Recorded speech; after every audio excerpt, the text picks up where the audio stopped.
Hey everybody, Steven here, and for today's video I'm going to be talking about FRC, functional range conditioning, and the CARs that are used in that. And I'm actually taking something that's a very smart physical therapist, Dr. Locrao, did for a shorter video and demonstrated this, and it's just such a great example. I wanted to kind of expand upon a little bit, do a longer format video with it, but that's what we're going to cover today.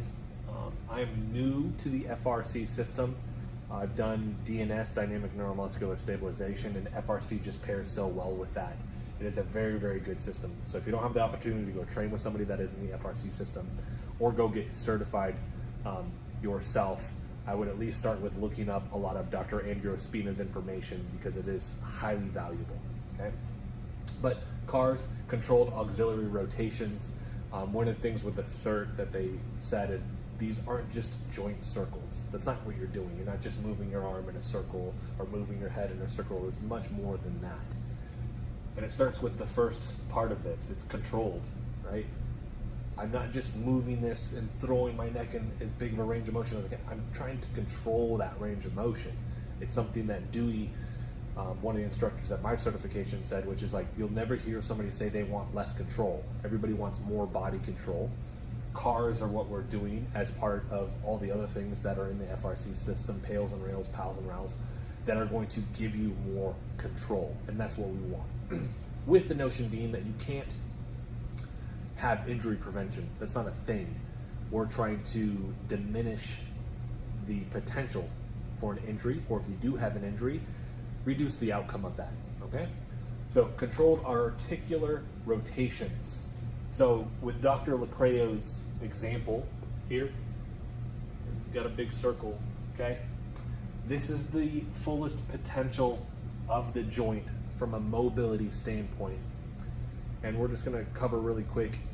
Flexibility is passive range of motion of a joint. How flexible are you? This is gonna be more what you're gonna see with like yoga. Mobility is the controlled range of motion within that, okay? So for this example here, this is the mobility that the joint could have, right? We also talk about this, they talk about it in FRC as like capsule training, right? I'm trying to show the capsule what the joint is capable of. But within this, sorry, that's gonna look like a boob, but that's what you've done typically for the day, or this is what you do on a day-to-day basis. It's here. Look at the disparity between the two. This is what you're doing on a daily basis. This is what the joint is capable of. So the CAR is essentially controlling this range of motion, right, that you have here, and showing the body that that is what it's capable of. They have you do a morning routine where you're going through every major joint, and you're doing CARs with that joint to start the day off right, showing, okay, this is what I'm capable of doing to reinforce keeping this range of motion. I usually say use it or lose it when it comes to your body. If you don't use this range of motion, you'll notice it diminish over time, okay? So fighting for that control is gonna give you access and control in that range of motion over time by doing the pattern. Most people aren't here, and because they don't have a lot of control here, our chance or our risk of injury at these points out here are gonna be higher.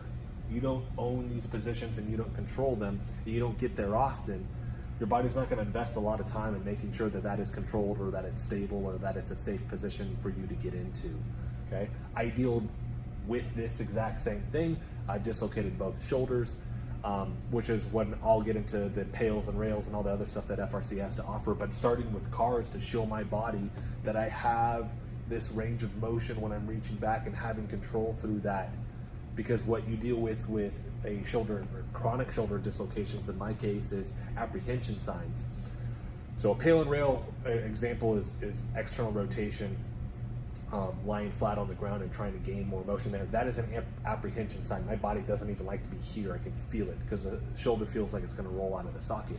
But as I start with my CAR here and I gain more control through just starting through here with this range of motion, as you go through that, this will slowly feel more and more comfortable. And then I do add those pails and rails with that, the pals and rails. So this is what a CAR is.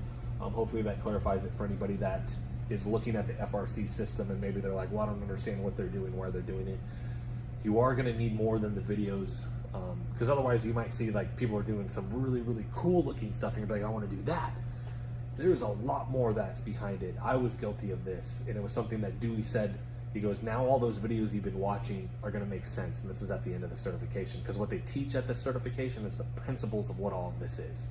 From those principles, you'll be able to build upon this system and get into all this stuff. Cars are where everybody starts, though. We really worked hard on that, and it's something I've integrated into these last couple of weeks with all of my clients, and something that I've integrated every day with myself, making sure that I'm going through all of that stuff. Like I said, I think it's important to make sure you're telling the body, this is the range of motion, your mobility of the joint. This is what the joint can do. Let's gain control in that. It's not something that I'm rushing through. So you won't see me kind of do this thing, right? You won't see me do this. I'm going to have control. I'm going to limit and restrict the rest of my body so that I'm forcing my body to gain control. This is a highly active movement. It's not passive. Right? I'm not trying to work on my flexibility, I'm trying to work on my mobility with this. So you'll see what they call Sheraton's law of irradiation, where I'm actually activating the rest of my body. I'm tense throughout my body. Morning routine is 30% on the rest of the body and then 40% on the joint that we're moving, because I don't want to ramp up to 100%, I can hurt myself. But as I'm rolling through that and I'm creating that tension, I'm driving control versus being passive in that. So like I said, hopefully that helps anybody that was curious about what the CARs are in the FRC system. Look up Dr. Locrao, look up Dewey, look up Hunter, look up Dr. Andrea Spina on Instagram. We'll make sure that those links are in there. There's so many other amazing people. If you just type in functional range systems or functional range conditioning in Instagram, you'll find a ton of people that are doing amazing stuff with that. That's a very short list. Dewey, Hunter, and Dr. Andrea Spino, and then Dre, and then I always forget the other guy's name. I'll make sure his is in there as well. He's the team that they have is amazing. I definitely think you should find a trainer if you can. Go to a cert or a workshop if you can. It will definitely change your viewpoint on training itself. But if you guys like the video, hit the like button for me. If you want to continue to follow along with all of my content, I'm going to be getting a lot more into this over the next 6 to 12 months as I gain more confidence in what I'm personally doing with the system and in my own personal practice with it. And as I've put in time with it, I'll be digging more into this. I'm still studying this stuff a ton. But if you guys want to follow along with that, hit the subscribe button for me. Thank you so much for watching.